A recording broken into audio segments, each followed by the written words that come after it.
Oğullarını əsirgələmişlər. Düşmür, hələ bax, gördü. Bacarıqlarını nümayiş etdirmişlər. Gördünüzmü, onlar tərpədir, hələ bax. Dartıblar, qılınc döyüşüblər, bilirsiniz də? Bilirsiniz. Hələ bax, dal çox bunu. İndi sizin gücünüzü görəcəyik. Aha, getdi. 2, 3. Aha, professorun deyəsən komandasının gücü daha çox. Hə, nə oldu? Nə oldu? Hə? Gitti. Profesörün komandası galip oldu. Alkışlar. Çok güzel, çok güzel.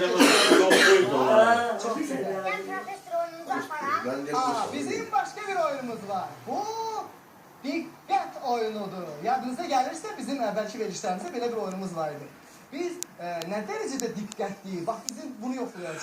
Bazen tarihi abidelerin yanından geçirik ama onu ne kadir olduğunu, neye malik olduğunu biz dikkat edemirik, geçirik. Siz de oynayacağım, merak olmayın. İnci, bu hediyeleri görürsen. Görürsen mi hediyeleri?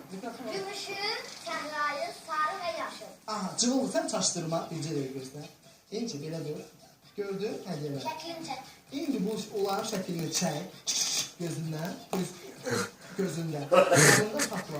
Biz indi hədiyyənin yerini dəyişəcəyik və sən bizə deməlisən ki, hansı hədiyyənin yerini dəyişdik. Yaxşı, yadda qaldı sarı, yaşıl, qızılı, sonra bax, gözün çəhrayı və gümüşü. Yaxşı, yadda qaldı. Aha, indi üzünü çevirsən bu tərəfə. Aha, indi biz yerini dəyişəcəyik. Aha. İnci çevrilsin. Cıvıl çekil bu tarafa. Gelin buraya. Ha, hansı yerini değiştik? Yetəlindən Ondan hansını değiş, yerlerini özün değiş. Götür. Necəydi əvvəlki görkəmlə qaytar. Böyle